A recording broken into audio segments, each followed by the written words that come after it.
45 साल पहले हम लोगों की पार्टी, उस समय हम लोग इंडियन पीपुल्स फ्रंट के नाम से काम करते थे और पार्टी की ओर से बिहार के किसान आंदोलन की एक रिपोर्ट तैयार की जा रही थी।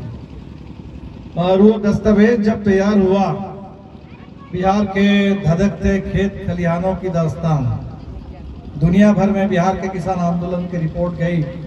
वो रिपोर्ट जब हम लोग तैयार कर रहे थे, उसी समय पहली बार गो हसपुरा इन इलाकों के बारे में परिचय हुआ। यहाँ के किसान आंदोलन की रिपोर्ट उस समय पढ़ने का मौका मिला और तब से चाहे माले क्या हो, सीपीआई के रामशरण बाबू भी कई बार विधायक बने, भाकपा माले हो, सीपीआई हो, राष्ट्रीय जनता दल हो, इस इलाके की जो संघर्ष की विरासत है, उस विरासत को मैं सलाम करता हूं। और आप लोगों ने जो भरोसा दिलाया इस बार काराकाट की लड़ाई को आप लोग इस गो से जीत लेंगे, तो मैं आपके इस जो संकल्प है, इस संकल्प को भी सलाम करता हूं। अभी तो चुनाव का वक्त है और आखिरी दौर है बिल्कुल। इस बार के चुनाव में एक जीत हिंदुस्तान की जनता को मिल चुकी है।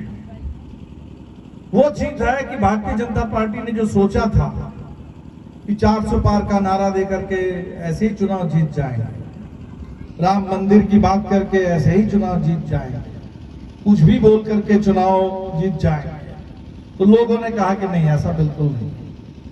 इस बार का चुनाव भारत की जनता जो जनता के मुद्दे हैं उन मुद्दों पर लड़ेगी, सरकार से हिसाब लेगी, सरकार से जवाब मांगेगी।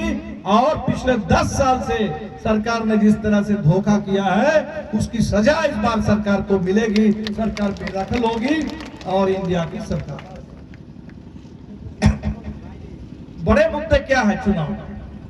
देश के किसी भी कोने में जहां भी जब भी लोगों से पूछा गया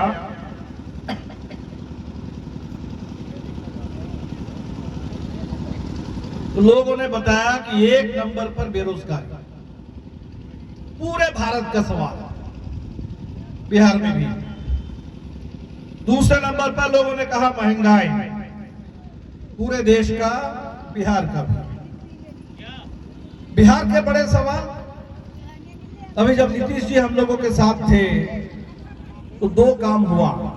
एक, जाति आधारित जनगणना, देश की जनगणना रुकी हुई है। मोदी जी ने 2021 में जनगणना होने नहीं दिया और हम लोगों की मांग है, हम लोगों ने कहा है इंडिया गठबंधन की ओर से, जैसे बिहार में जाति आधारित गणना हुई, पूरे देश के पैमाने पर जाति आधारित जनगणना होगी। और जाति आधारित जनगणना जैसे ही बिहार में हुई तो हमें जब पता चला बिहार की पूरी संरचना के बारे में, तो हमने जो बिहार के अंदर 50% आरक्षण की सीमा थी, उस सीमा को तोड़ करके 75% आरक्षण की घोषणा इस बिहार से हुई है। और जो अब पूरे देश के पैमाने पर भी हमारी मांग है देश में कि आरक्षण की सीमा बढ़ाओ, आरक्षण का विस्तार हो। बिहार में सामाजिक आर्थिक सर्वेक्षण भी हुए बैठा, और सर्वेक्षण से पता चला कि भयानक गरीबी है। बातें विकास की हो रही है, जब से नीतीश बाबू आए हैं, न्याय के साथ विकास, सुशासन, बातें बहुत हो रही है। लेकिन अभी जब सर्वेक्षण हुआ तो पता चला कि 1/3 बिहार, 34%, 90 लाख से ज्यादा परिवार, वो महीने में 6,000 से कम आमदनी पर जिंदा रहते हैं। अब सोच लीजिए कि एक परिवार, 4 सदस्य हो, 5 सदस्य हो, एक परिवार की कुल आमदनी महीने में, कुल आमदनी, अगर खेती से कुछ कमाई है तो वो भी, मनरेगा से कोई कमाई है वो कमाई भी, अगर घर में किसी महिला को मिड डे मील में कुछ काम मिला हुआ है तो वो ही, अगर आशा में, आंगनबाड़ी में, जीविका से कुछ कमाई होती है, सब कमाई मिला करके पूरे परिवार की कुल आमदनी 6,000 से कम, यानी रोजाना 200 रुपए से कम। अब सोच लीजिए इस महंगाई के बाजार में लोग कैसे जिंदा रह सकते हैं। उससे थोड़ा ऊपर बढ़िए 10,000 तक का हिसाब लीजिए तो और आपको 30% लोग मिल जाएंगे।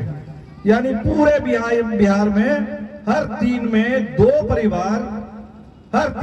परिवार वो 10,000 से कम आमदनी पर जिंदा है। ये गरीबी है। तो देख लीजिए कि जो 4 देश के सबसे बड़े मुद्दे हैं, 4 जो अच्छा राजा राम जी आ गए, चलिए ठीक।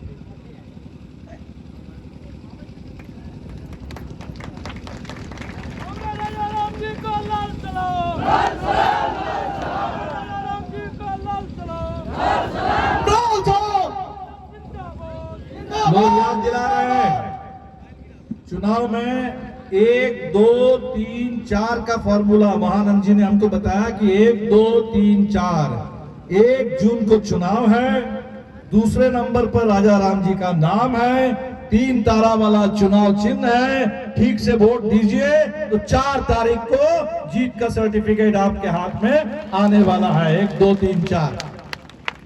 खैर, तो मैं मुद्दों पर लौटता हूं। जो 4 बड़े मुद्दे हैं, जरा सोचिए कि इस पर मोदी जी क्या कह रहे हैं।